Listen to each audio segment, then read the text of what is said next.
So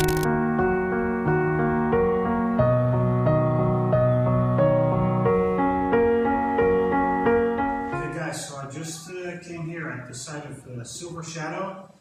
It's the home of many innovative gun designs. For instance, the Cornershot, which I'm very curious about, the Gilboa Rifle. I got an invitation to come here, and I think it'll be amazing. So let's go. Hi. Hi. Hi, I'm Martin with Tech. Mickey from Silver Shadow. Yep. So basically, we're visiting the Silver Shadow facility today in Israel. Silver Shadow has been around for 23 years now. It's been established by Mr. Amos Golan. Mr. Amos Golan is a former IDF commander and a former Special Police Unit commander. He had been injured 4 times in his lifetime. He's done both anti-terror units within the police and within the army, and also some of the camouflaged or undercover IDF units like the Levan. Yeah. And after he got liberated, he founded this company. We started off as a project company, basically doing 200 different kinds of trainings, from parachuting, rappelling, helicopters, flight instructors, whatever you want, you name it. Anti-terror VIP, and so on. And then we went on to represent Israeli companies, mainly in Africa, but not only. We sold everything from boat to airplanes.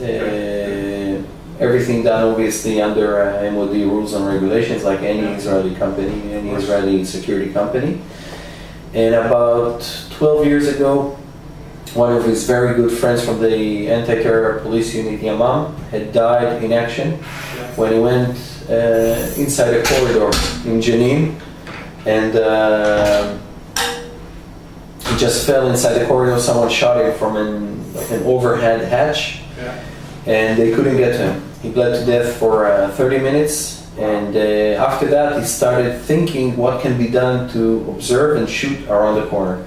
He thought there would be a ready-made solution already in the world. He was surprised to find that the only ones that ever thought of it were the Germans in the Second World War, where they had bent a barrel of a 9mm submachine gun to shoot the Russians and the Americans that mounted their tanks to throw grenades inside.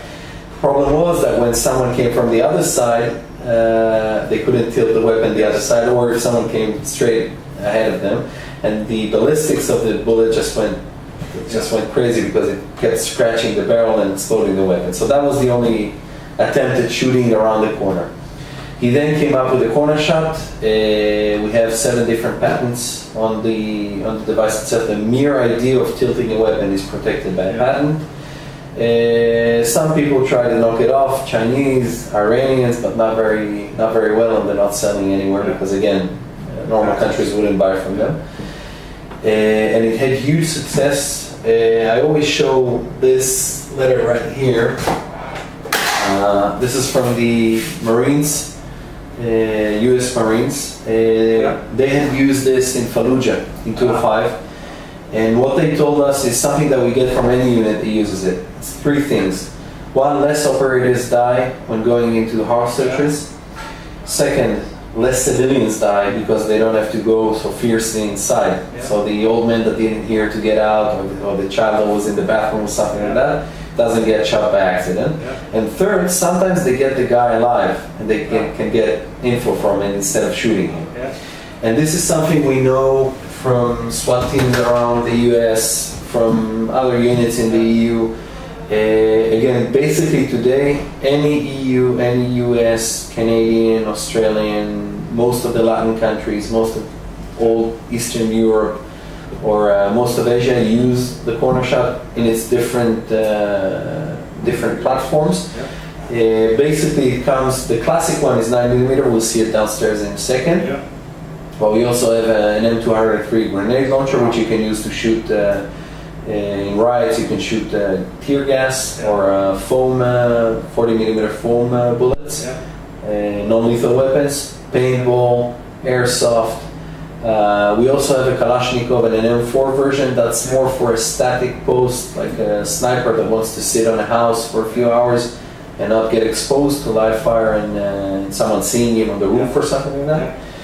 But the classic one is 9mm. We'll see it downstairs. So that had huge success. Over the years, it still keeps selling. We have different versions of it. We're making a new version now, a lighter version, a civilian version, and so on. About 5 years ago, we've rolled off the production line of our first rifle. We decided we want to become manufacturers of rifles. When we started thinking which kind of platform we'd like, we're all ex-IDF officers and soldiers. Most of us are combat units. I'm a paratrooper myself. Amos, as we said, is the Duc de Van. Some of the other guys are snipers. We're not, to say the least, not big fans of bullpup design. Not to mention specifically one bullpup design, but the idea of the bullpup was to take a long barrel and fit it on a short rifle, which is a good idea. But it's good for about 15 years ago. These days you already have M4 platforms or AR platforms that are very short. The advantage again is that you have a long barrel. If you have a long barrel, the accuracy is good. Problem is that you have 6 disadvantages for a bullpup. The main one is operating jams. This is normal. When you shoot the weapon and you tilt it a little bit to see what happens inside the hatch, or when you have a jam, you see what actually happens inside. With the bullpup, you have it right here. So you do something that is very unnatural, and you lose the sight of your enemy because you can't do it in front of your enemy. 1. 2, same thing with the operating of the magazines. This is normal. This is not normal. What everyone does with the bullpup is usually they lower the look towards the magazine. The weight is different. The weight is all in the back. So when you jump with the weapon to the floor, usually what happens is that it goes up. And then everything you shoot a little bit upper. And it's very heavy. It's about half a kilo or a kilo more than an M4, which is a lot. It's 3 to 4 magazines that you can carry. After a day, a kilo becomes 10 kilos. It does. It shoots all the gases in your face, again, because the hatch is right here. Or if you're left-sided, then it's right here. Then if you shoot from within the house, you shoot a full magazine, the gases keep throwing in your face, not to mention the cancer and everything that comes with it, but it's just that you tear up. If you're not using goggles or anything, you tear up. And then when a weapon explodes, because sometimes they do, bad ammunition, not cleaning it right, or faulty parts, then it explodes inside your face instead of exploding a little bit further from your face, like an AK or an M4 or any other mid-magazine weapon. So when we thought of what we wanted to do, we thought immediately of the M4. Again, if you look at what the special units use everywhere, first of all within the IDF, within the Israeli police, SAS, SBS, Delta, SEALs, everyone uses an M4. It might not be that they buy from Colt. They can buy from Remington or Springfield, or if they want a higher end weapon, they can buy from Daniel Defense or WRC or us. But it's the same M4. And that's, for us, it was the best platform, and this is what we wanted to do. Now the M4 is 60 years old, something like that. The M16 is 60 years old.